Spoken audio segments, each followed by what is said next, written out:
interview with Barry Gourary, tape number 6. We were talking about settling into 770 Eastern Parkway. Before we get to that, we had talked a little about your grandparents' household items. When you left Otsk, was there anything special you took with you? In that environment, what I took with me, in Otsk, I don't know, we packed my stuff together with everybody else's. Each one, an Orthodox Jew carries with him a tallis and a tefillin, and the siddur, things of this sort. And there were some manuscripts that were precious to me. So I had a large handbag. The bag was probably the size of maybe, it's just a large briefcase, size of an attaché case, something like that. That was what I carried with me throughout the bombings. Now, grandfather, of course, had more. He had the same kind of content in his own little bag, which was intended, again, size of a very large attaché case. And in that was his tallis and tefillin and a few important manuscripts. Then, in addition to this, he had 2 manuscripts filled with 2 attaché case size things, filled with manuscripts. They're perhaps a little larger than attaché case, but the reason they were always packed in a manuscript, in a attaché case, is that in the years that he remembered and that I remember, house fires were not so uncommon. So very precious things used to be kept always ready to move. In fact, in Lubavitch, I remember being told that there were periods when they had the horses in the droshke, arranged so that the horses were put into their proper place in the droshke so that one could drive away quickly. So one could take away some of the very important things out of a fire. Well, during the foot trip from Granichna to Nalivki 7, 3 of the young people with us, 3 boys, carried these 3 packages, these 3 attaché cases. One of them was lost, the one that had my grandfather's tallis and tefillin. So grandfather borrowed my tefillin until he got himself better ones, so both of us used those. I still have those 3. And those are the things that were particularly precious. Now, there were various things that were very lovely, very important, very valuable in grandmother's packages and grandfather's packages. Such is life. Getting back to Brooklyn, could you describe your adjustment to life in New York and in Brooklyn? Well, during the first half year, when we were still in Greystone Hotel, I was studying as much English as I possibly could, with various kinds of help. And I was walking the streets from time to time when I had a chance. I found that in general, during that period, my load in terms of helping grandfather had decreased, and it was for several reasons. First, he had a nurse that came with us from the sanitarium in Riga.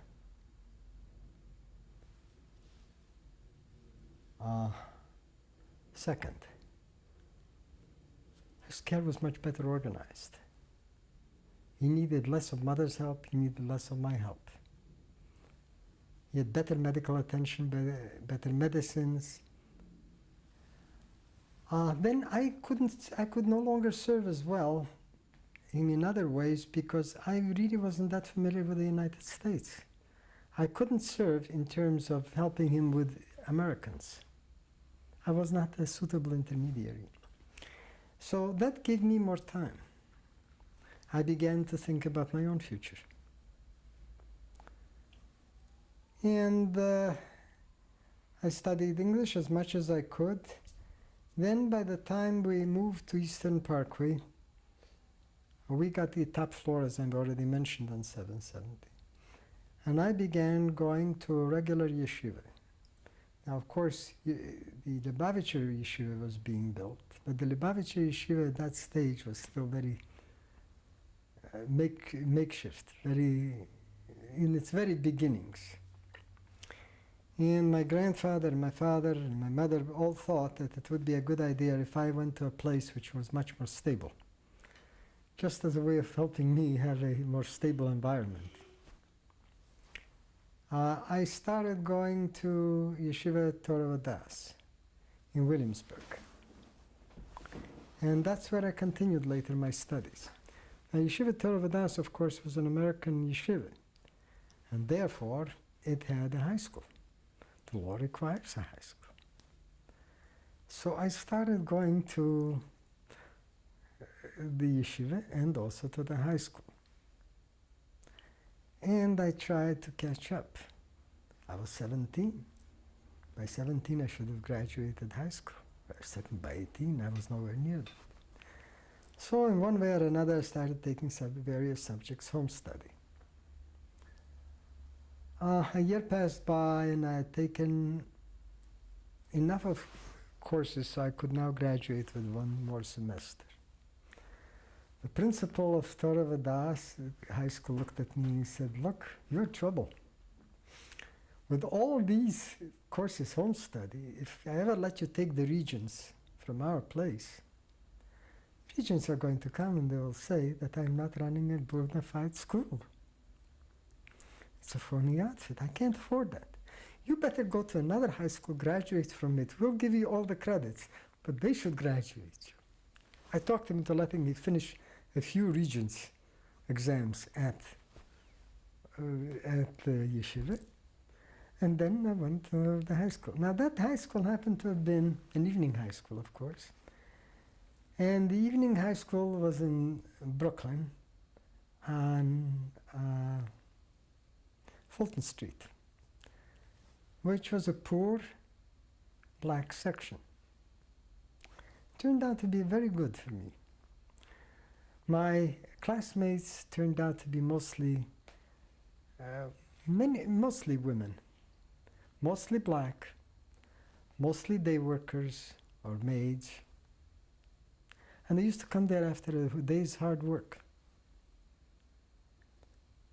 I learned to respect those people a great deal. That's what I can say. Now, after graduation from that, I began to say to think to myself, well, some people sit at a yeshiva and they study for the rest of their lives. I don't want to do that. So what do I want? Well, I want to have some kind of an appropriate endpoint. The endpoint would be smicha, its ordination as a rabbi. So I studied the Yoredea and other aspects of the Shulchan Aruch very intensively for a while. And at the same time, late in '43, I began attending Brooklyn College, evening school. So by 1945, I got smicha, and I already had a few college credits, and I was doing reasonably well. It's difficult to do well when you are a newcomer and when you study in the evenings, because it turns out you can take a maximum of 10 credits. And of course I needed at the time 120 to graduate. Now from, what does that add up to? A rather large number of years. So I began to figure, what can I do to get out of there faster? Get my degree faster. By now I was going there studying physics, and I gradually came to know Professor Kurlmeyer. I was taking an advanced laboratory course of his. Professor Kurlmeyer was the typical German. typically all his habits were German. His appearance was German. His father was a professor of German. He was a professor of physics. He was my professor of physics, and lo and behold, he had many Jewish students, and he was very decent to them. In fact, very kind to them. I began to see a different world. Somehow a German could be a decent person. You know, after having been through Poland and Germany, it wasn't so clear. But this man disabused me of that. And I'm grateful to him for that. In addition to that, he happened to have a wife who was also a physicist, and she was an assistant professor at Columbia. Assistant professor because in those days women didn't advance very much beyond that. But she was a smart woman, and she gave me a job as an assistant in her laboratory. First I took her laboratory course. Even though I wasn't quite qualified for it, we sort of got around it. And then she introduced me to Professor Rabi, a very prominent physicist, who was head of the department. And she introduced me to Professor Willis Lamb. Willis Lamb was the head of the Columbia Radiation Lab, which was a contract organization in the lab, in the university. So somehow they managed to get me in as a contingent, as a conditional graduate student. So I was an assistant who was getting paid very well, $150 a month. In those days, remember this was 1942, excuse me, 43. No, 44, excuse me. But still, $150 for half time was quite good. So I had money. And two, she talked Professor Lamb into accepting me as an assistant in his place. So I now, well, this was where I was getting the money. But she was the one who helped me with that. And then, gradually, I became a matriculated student, and I was doing very well there. Then my assistantship ran out. So I went to the math department. You know, you can have an assistantship only for 3 years. Well, I went to the math department and got myself a teaching job. Math professor, Professor Levi, looked at me and said, well, you're taking away a teaching assistantship, which I would be giving to one of my students. You go back to physics. I went back to physics and complained bitterly. Somehow Professor Levy changed his mind very quickly. It seemed that he had quite a bit of pressure exercised on him. And so I was able to work as a math teacher, teaching geometry, analytic geometry, calculus to students, and at the same time study. And as soon as I got my smicha, which was my ordination from Torah Vodaas, I became a day student. No, excuse me, I became a day student in Brooklyn College. I'm confusing some things. No, but in any case, that process saved me a lot of time with getting into graduate school. Then in 1950, early 1950, in February, my grandfather passed away. And the place was now suddenly a no man's land. First, people were confused about direction, which way to go. Secondly, they were thinking about a successor.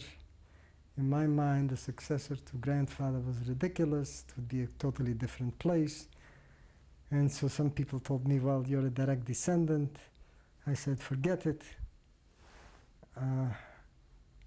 The choice was between father and uncle. That is my Uncle Schneerson. Uncle Hornstein, of course, never made it out of Poland. He was killed there. And that was a very, very unpleasant and a vicious kind of a fight. I had been very friendly with my uncle at one time, but the kind of dirty tricks that his followers did, he at least tolerated it. Forced me to break off with him. In any case, there came a point when I began to feel that this place was coming apart, and I couldn't really, having just been through the Shoah part of it, I couldn't really stay there very much longer. So I began to look for a job. The place I was going to look at was Washington, because I'd been told that Jews could get jobs in government positions. In those days, that wasn't so obvious, you know. There were many places which still had a glass door that was firmly locked when a Jew came. And so I went for a number of interviews. I got 4 offers in Washington, and I got 1 offer at Westinghouse Atomic Research Project in Pittsburgh, and 5 offers. I took the one at the National Bureau of Standards. Now it is the National Institute of Science and Technology, which is a government organization. And very soon after I came there, I realized I'd taken the wrong job. Why? Because I couldn't quite make friends. I couldn't quite make. I found it up being isolated. Not all the fault was by the bureau; it was that of the bureau. Partly it was mine. I went to Johns Hopkins Applied Physics Lab, which was in Silver Spring. It was a government contract organization primarily concerned with guided missiles. And it was a totally different kind of a place. The research center there was headed by a gentleman named Frank Trelford McClure, or we called him Mac. Everybody called him Mac. He was an Irishman, a Canadian Irishman with the gift of the gab. And he was delightful in many ways. He was difficult and delightful both. But in any case, I took the job there, and I made many friends there. I stayed there for almost 10 years until, well, I got married. Mina and I got married in 1953. I stayed at Johns Hopkins till 1960. And I made some of my contributions to the war effort, or to the post-war effort, which I, for one, felt was very important, because in my view, America was the one decent force in the world, and we needed strength, not just the ability to talk tough, but possibly talk softly, but carry the big stick, and we needed that big stick badly. So later I switched from there to Westinghouse Research Labs. That was largely for questions of personal advancement. And we couldn't Westinghouse Research was a nice place. I couldn't stay there very long because both Mina and I developed allergies. In those days, Pittsburgh had a lot of smoke and other harmful emissions in the air. And so we had to move out of there. Found a place in United Aircraft, which was in West Hartford. And that turned out to be a very nice place. And I stayed there for, about 6 years. Then I took another, again for personal advancement, I took a job in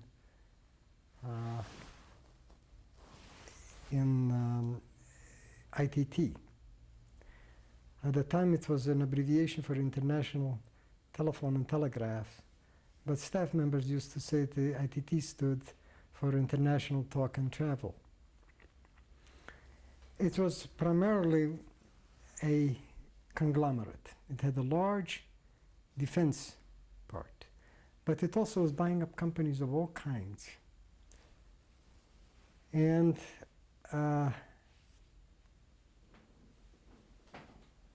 I found that it was a very interesting place.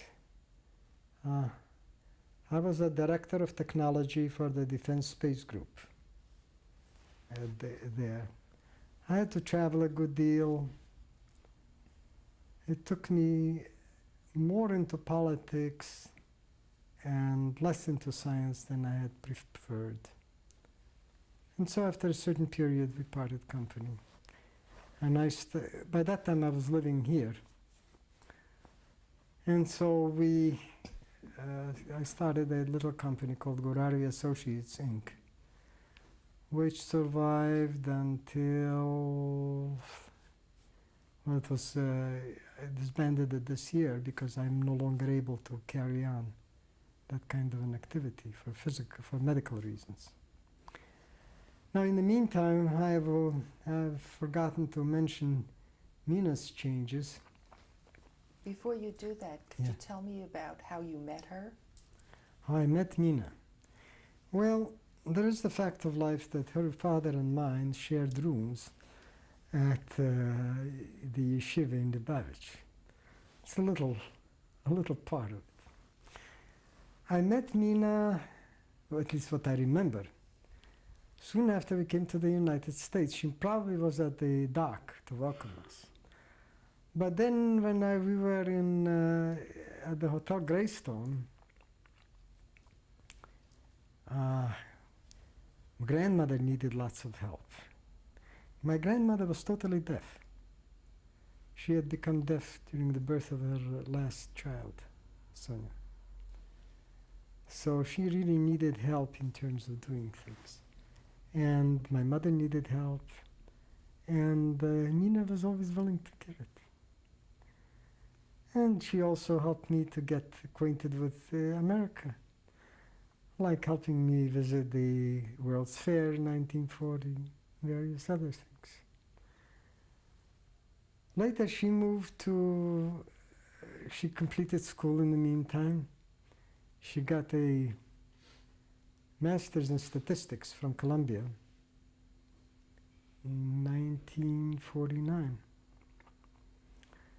And soon thereafter, she moved to Washington. She got herself a job at the Logistics Research Project at the George Washington University as a logistician. Then she went on a world tour. She had money of her own by now, so she went on a world tour. When she came back, I had in the meantime decided to move someplace out of New York. And I must confess that one of the thoughts in my mind when I decided on Washington was that I knew at least one person there, Mina. I came there and she took off on her world tour, and I was furious. I couldn't say it, but I was furious. Anyway, she came back after some months, and that's how things developed. And what was your wedding like? Our wedding was not what I would have liked it to be. By that time, my grandfather had passed away. My uncle was sort of Rebbe, very unfriendly towards my father. I wanted my father to officiate at the wedding, not my uncle. And the only way I could do that was by not inviting uncle, which was regarded as a bad insult. Well, the result was that they made it impossible for father to attend the wedding. Such is life. We got married anyway. And Mina turned out to be a very good daughter-in-law anyway. So that's how we met. Then gradually our children came. And Mina gradually gave up her work. For the first one, she continued working. But when the second one came, she decided to stop for a while. So there was a period of about 8 or 9 years that she didn't work. But when the kids went into school, she became very bored. So she had one master's in statistics. She decided that she wanted to learn more about management. We were living in West Hartford at the time, so she went to University of Hartford and she got an MBA. And then gradually she got into the stock market. She's now still a registered representative.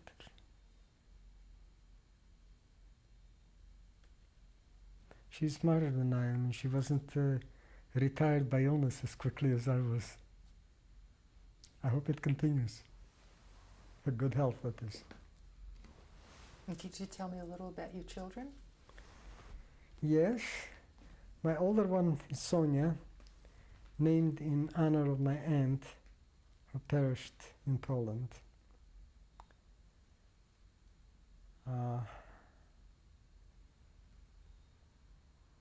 I'll have to show you her picture.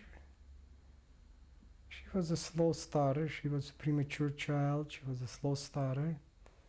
But she was caught up very nicely. And she has a master's degree in microbiology. She nowadays is an assistant director of regulatory affairs in a large firm. My younger one is named Nora. Actually, the correct name is Nora Sterna. Nora Sterna is not an easy name to use for daily purposes, so we added the Nora Sterna. She's named after my great-grandmother. And she has taken a bachelor's degree in business administration. And then she met a young physician who, at a wedding, interestingly enough, this was a wedding of a girl with whom she and that girl together had attended the same Jewish day school. So she was invited to that wedding. She met him. She liked him. He liked her. And so her married name is Friedman. And she lives in Teaneck now. She now has 3 little girls and a very busy husband, and she herself works also in the medical office. My son-in-law, as I said, is a cardiologist. And what effect do you think your experiences have had on the way you raised your children?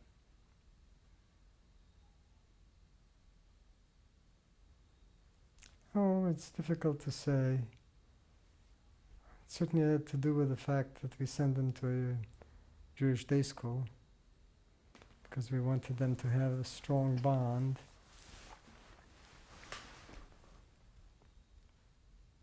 I have not told them the story too many times. I've written it up for them. You've seen the write-up.